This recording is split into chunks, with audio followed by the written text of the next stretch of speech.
네, 여권하고는 이제 야당은 많이 다른 모습입니다. 전당대회 레이스 초반부터 달리고 있는 이제 민주당에서는 확대명, 확실히 대표는 이재명. 이게 이제 굳어지는 모양새입니다. 이런 상황에서 지난 1월 부산에서 습격을 당했던 이재명 당시 대표가 서울로 이송된 것이 특혜인지 그 여부를 판단하는 국민권익위원회 결정이 나왔습니다. 자, 한승원 기자. 그런데 저 결정을 놓고 뭐 이런 말 저런 말이 있는데 구체적으로 어떻게 된 겁니까? 예, 어제 권익위가 이 전원위원회를 열고 이재명 전 대표 흉기 습격 당시 헬기 이송 특혜 논란 신고 사건을 위반 사항 없음 이렇게 의결을 했습니다. 좀 위반 사항 없음이니까 좀 특혜가 없다고 판단한 거 아니냐 이렇게 해석하는 시선도 많기는 한데요. 일단 권익위는 이재명 전 대표나 비서실장인 천준호 의원에겐 책임을 물을 수 없다고 했습니다. 국회의원 행동강령 위반에 적용되지 않고 청탁 금지법 위반 자료가 많이 소명되지 않았다는 이유에서입니다. 하지만 이 대학병원 의료진, 소방 관계자들에게는 이 행동강령 위반 사실을 확인하고 해당 감독기관에 통보하기로 했습니다. 그러니까 권익위는 이 부산대병원에서 서울대병원으로의 전원, 또 119 응급의료 헬기 이용 과정에서 의사들, 또 이 소방서 직원들에 대해선 행동강령 위반이다. 이렇게 보고 감독기관에 통보하기로 한 건데요. 어쨌든 그 상황에서 의료진이나 소방 관계자들에게 한해서 특혜 제공이 맞다 이런 판단이 나오자 회의에서는 좀 반발이 있었다고 합니다. 이번 결정은 권익위원 14명이 참석해서 다수결로 이루어졌는데 이 소수 의원이 이 헬기 이용이 특혜라는 판단에 강하게 반발하면서 퇴장을 했다고 합니다. 그렇군요. 뭐 보통 이제 논란이 있었던 게 아니다 이런 이제 추정도 가능한데 성취은 의장께요. 이제 그래서 국민권익위의 최종적인 판단은 어쨌든 이제 병원 의사와 소방대 직원들은 행동강령을 위반한 부분이 있다라는 건데 그렇다고 그래서 당시 이재명 대표와 천준호 비서실장은 뭐 위반한 사항이 없다고 해야 된다. 공무원이 아니기 때문에 이제 이렇게 요약이 되는데 그러나 당시 그 슈퍼 야당으로서 의사들이나 소방서에 어떤 압박을 가했을 수는 있잖아요. 그런 부분은 권익위가 판단 안 했습니까?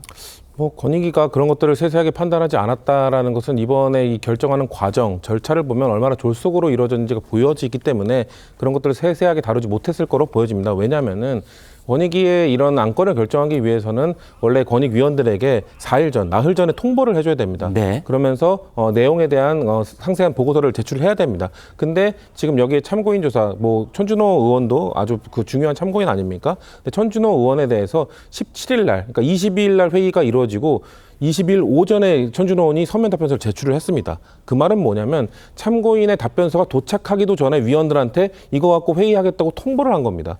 이게 사실 이번이 처음이 아니라 지난 그 김건희 여사의 명품백 관련된 공인이익의 결정이 있을 때도 4일 전에 권익위원들에게 제대로 된 그 안건과 보고서를 제출해야 된다라는 그 규정, 내부 규정을 어겼거든요. 이번에도 어긴 겁니다. 그렇기 때문에 말씀하신 것처럼 글쎄요, 권익위가 진짜 국민들을 위해서, 국민들의 권익을 위해서 이걸 따져본다면 세세하게 그런 부분들도 다 따져보고 얘기를 했어야 되는데 그냥 졸속으로 처리했다고 볼 수밖에 없다. 왜냐하면 지금 내일 지금 국회 정무위가 잡혀 있거든요. 네. 국회 권익위의 그 소관기관이 지금 그 정무위이기 때문에 정무위에서 아마 이거에 대해서 그 권익위의 지난 그 김건희 여사 명품백 그 수수 관련 결정에 관련해서 아마 질타를 할 예정이었기 때문에 그것과 관련해서 이것까지 더해서 좀 물타기를 하는 것 아니냐라는 의혹을 민주당에서 제기할 수밖에 없죠. 왜냐하면 이런 절차적 내부 규정을 계속해서 어기면서 뭔가 졸속으로 처리하고 있다는 느낌을 지울 수 없기 때문에 그런 과정만 보더라도 나온 결과가 얼마나 그 이미 답을 정해놓고 추진한 것이 아니겠냐는 의혹을 가질 수밖에 없는 내용입니다. 네, 성 의장님. 그런데 이제 다른 각도에서 본다면 말이죠.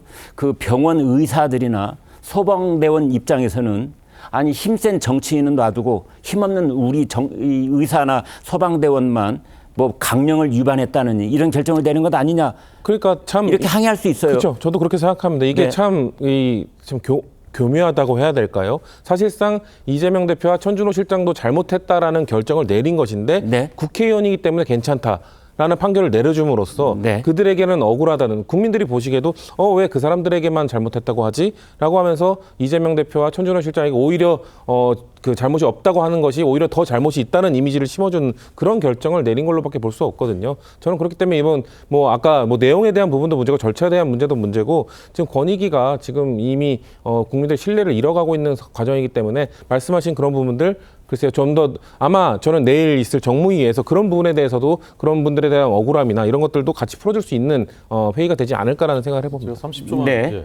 부정한 청탁을 들어준 사람들은 잘못이다라고 판정해 놓고 네. 부정한 청탁을 한 사람들이 분명히 있는 것이지 않습니까? 네. 근데 국회의원이기 때문에 공무원 행동강령 위반이 아니다라고 했다는데 네. 부정한 청탁금지법은 청탁한 사람이 공무원이든 아니든 다 의율이 되는 것이지 않습니까? 국회의원은 공무원 아닙니까? 공직자인데 공무원은 그렇습니다. 아니다. 공무원 행동강령에는 적용이 되지 않는다는 네. 게 이유고요. 두 번째는 부정한 청탁에 대해서 자료를 확보하지 못했다고 하는데요. 네.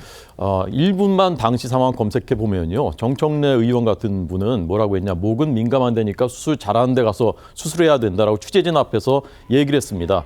그리고 부산대 그 병원에 당시 의료진이 실명으로 인터뷰한 내용들도 다 있습니다. 뭐라고 했냐면 이재명 대표와 가족들의 뜻이 워낙 강했기 때문에 전원을 허용하지 않을 수가 없었다. 우리는 반대했었다라는 전원이란 건 병원을 옮기는 걸 말하는 거죠. 서울대병원으로 부산대는 국내 최고의 외상 의료센터가 있는 곳인데 맞습니다. 서울대는 그게 아예 없는 곳인데 네. 헬기 타고 글로 간 겁니다.